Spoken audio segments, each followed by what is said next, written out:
আলু, এ আলু চটকা, শালা কীটনাশক খাওয়ানোর ভয় এখানে লুকিয়ে আছিস? ওট ওট, আর কবে চিপস হচ্ছিস? আমি চিপস হতে পারবো না ভাই। মানে কেন? কেন আবার? কোম্পানি আমাকে রিজেক্ট করে দিয়েছে। ওরা বলেছে আমি পচে যাচ্ছি, তাই আমার দ্বারা কিচ্ছু হবে না। কে বলেছে রে হবে না? একদিন না আমাকেও সবাই বলতো তুই তো ঢেঁড়স, তোর দ্বারা কিচ্ছু হবে না। আজ দেখবে যা, বাজারে আমার 60 টাকা করে কেজি।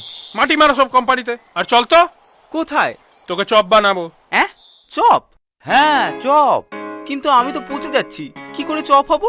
আরে আলু বকরা, পচে গেলে যে চপ হওয়া যায় না এই কথা তোকে কে বলেছে? চপ তো যে কেউ হতে পারে।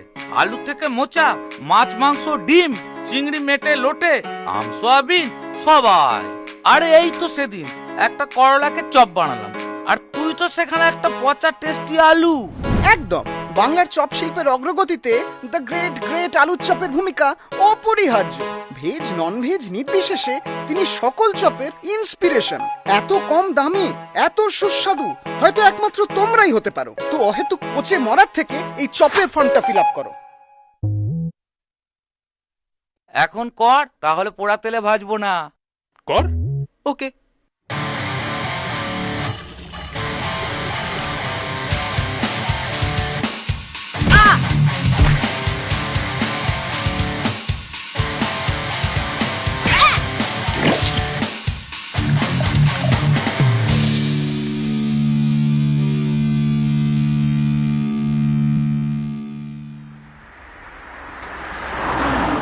আমি তোমাকে আগেও বলেছি, এখনো বলছি, তোমাকে বিয়ে তো দূরের কথা, তোমার সাথে এক ঠোঙাতে যেতেও আমি রাজি।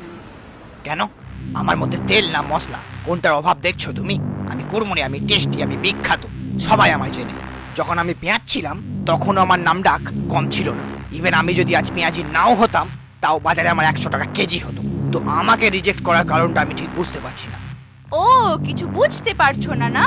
আমার বান্ধবী কুমড়ির সাথে তুমি যে পেঁয়াজিটা করেছো, কি ভাবছো আমি কিছু জানি না? মানে কি করেছে? ছ্যা ছ্যা ছ্যা, আবার জিজ্ঞাসা করছো কি করেছো? ওর সাথে রিলেশনে থাকা সত্ত্বেও তুমি চিংড়ির সাথে প্রেম করোনি?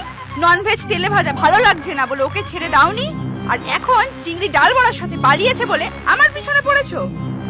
দেখো বেগুনি, পাস্ট ইজ পাস্ট।